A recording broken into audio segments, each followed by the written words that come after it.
Nilinaw ng isang grupo ng magsasaka na hindi ang pagpapatupad ng mas mababang taripa sa imported rice ang dahilan ng pagbaba ng presyo ng bigas sa merkado. Dahil daw ito sa panahon ng anihan ng mga lokal na magsasaka. Narito ang balita ni Prince Tripoli. Naniniwala ang Philippine Chamber of Agriculture and Food Incorporated o PCAFI na walang epekto ng pagpapatupad ng Executive Order No. 62 o ang pagpapataw ng mas mababang taripa sa ilang agri-products kabilang ang bigas sa pagbaba ng presyo nito sa merkado. Paliwanag ni PCAFI President Danilo Fausto, ang bahagyang pagbaba ng presyo nito ay dahil main harvest ng palay ng mga lokal na magsasaka. Itong pagbaba ang tingin ko ng presyo na to, sa tingin ko lang, is dahilan sa main harvest natin ng crops. Yung main crops natin, nag-harvest kasalukuyan at patapos na yan, towards November, punong-puno tayo ng supply. Therefore, kung marami nag-harvest, sinabayan mo pa ng importasyon, yung pagbili ng palay, farm gate price, bumababa talaga. Ani Fausto, tinatayang nasa 7 hanggang 8 milyong metriko tonelada ang harvest na palay ng mga magsasaka ngayong quarter.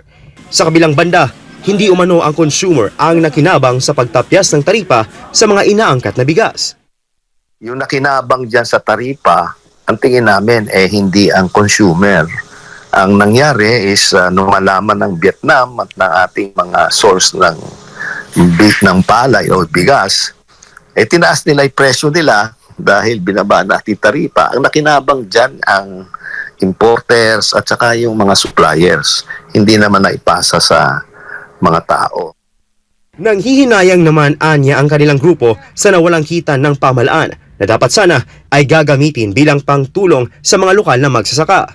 Batay sa kanilang datos mula Enero hanggang Setyembre ngayong taon, umabot na sa higit 3 milyong metriko tonelada na imported rice ang naipasok sa bansa.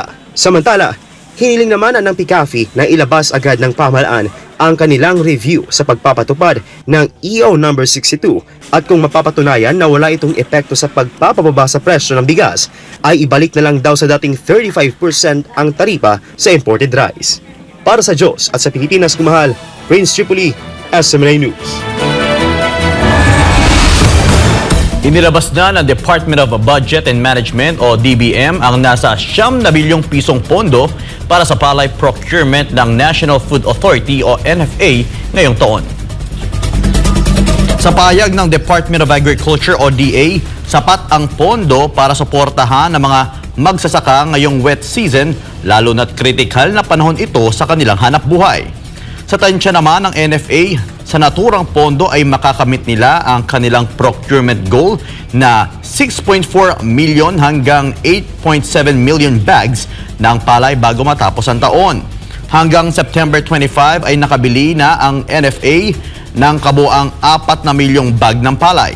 Installment naman ang pag-release ng pondo ngayong huling 3 buwan ng taon.